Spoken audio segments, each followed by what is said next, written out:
You race your brother up the aged wooden steps of the abandoned theme park. It's your 8th birthday, and you aren't about to be beaten in a race. Not even against your bigger, faster older brother. The steps of the park are incredibly old and rotten through at some points, but are, mostly, sturdy enough to support your weight. You push yourself to your limit, running up the ancient steps as fast as you can. Your brother still beats you to the top, though. You try not to show it, but you feel as if this completely ruined your day. This is the worst birthday ever. As if it weren't bad enough that your family was too poor to go to a proper theme park like Disneyland, as if having to settle for this glorified playground of rusty nails and broken glass wasn't enough. At least you didn't have to wait to go on any of the rides, though. Not that any of the rides here worked. Nobody had been here for years, it seemed. The place looked to have been built back before any safety mandates had come into effect. There was a big rusty carousel, a bumper car place with all the bumper cars apparently stolen, and a small roller coaster made out of wood with a lot of pieces missing.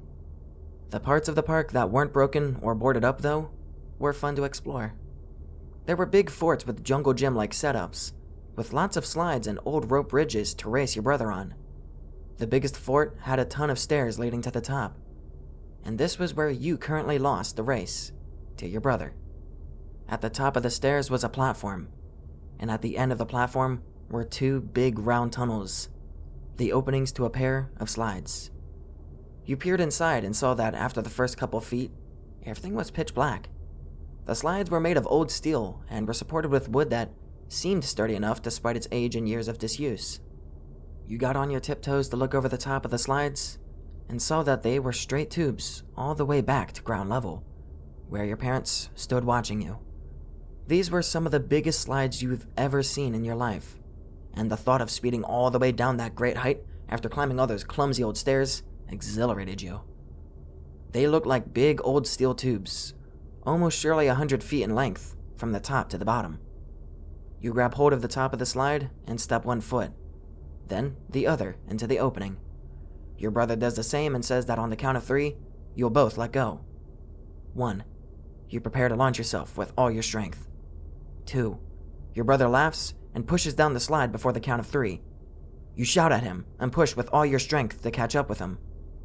After him beating you in the first race, there was no way you'd let him win this one. In half a second, you're completely encased in the darkness. The heavy steel keeps any sunlight from penetrating through to the smooth tunnel. You're rapidly picking up speed, blindly racing down the impossible dark tube. You make your body as straight as possible. The only sounds you hear come from the friction of your body against the smooth steel, of gravity attempting to tug you down to the center of the earth. By the time 2 seconds have passed, you figure you're about halfway down the slide and have reached full speed. You're almost certain you've won the race. The speeding bullet of your body crashes through the remnants of an ancient cobweb. It doesn't slow you down at all, and the majority of what remained was destroyed by your feet. The lingering pieces of the empty web you feel on your face and in your hair. By the time you realize what it is and can reach your hands up to pull the mess off of your body, you crash into another web, and another, and another. The vague annoyance presented by the first web is greatly defeated by the intense panic you experience when you realize these other webs aren't empty. You flail about in the darkness, struggling to remove the very sticky and very alive webs now covering your face, all the while speeding down further into the blackness, all the while crashing through more and more webs. You involuntarily suck in great amounts of stringy web through your nose as you continue your descent down the slide. You stick out all 4 limbs into the sides of the slide, the sheer shock of the moment dumbing your wits with the hope that if you can stop moving, you'll be able to remove yourself from this predicament. Your attempts are in vain, and you rapidly continue down the slide, collecting more and more spiders on your hands, face, and legs. You can feel the creatures you have disturbed everywhere on your body, their shock at the present situation probably almost as great as yours. The spiders begin to do what nature dictates they must do when they feel their home and lives are at stake. They bite you, ceaselessly. In the 3 seconds since you've entered this seemingly endless tunnel filled with spiders, You've collected many dozens of spider bites on your cheeks, in your ears, on the backs of your arms, on your feet, and on your stomach, where your shirt has ridden up. You can't see a thing in the darkness, but your eyes are clenched shut anyway out of pain, fear, and the primal instinct to keep the egregious trauma being inflicted on your body away from your sensitive eyes. Your writhing body feels it must have spent an eternity in this place, as it hurtles through more nests of furious arachnids towards the exit, towards the light and open space, and your parents who love you and will save you. 4 seconds after you enter the opening of the slide, your body comes to a sudden, painful stop. You try to get up and out of the slide, but find you're still enclosed on 3 sides by hard metal.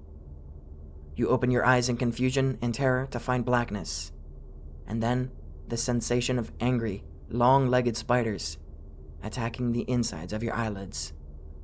You're at the bottom of the slide, but you're not outside. You kick and thrash and fight the unseen creatures around you, desperate for a way out, realizing suddenly that somewhere before the actual exit of the slide, someone must have blocked the way out with something heavy and immovable. The webs are thickest here, the great nests present anywhere you place your hands. Your screams are silenced almost instantly by a great deluge of segmented legs and fangs. With nowhere else to go, you desperately try to climb back up the great steel tube from which you came. The thousands of agitated spiders make it difficult for you to make any progress, however, and before you manage to make a yard back up the slide, you come falling back down to the bottom.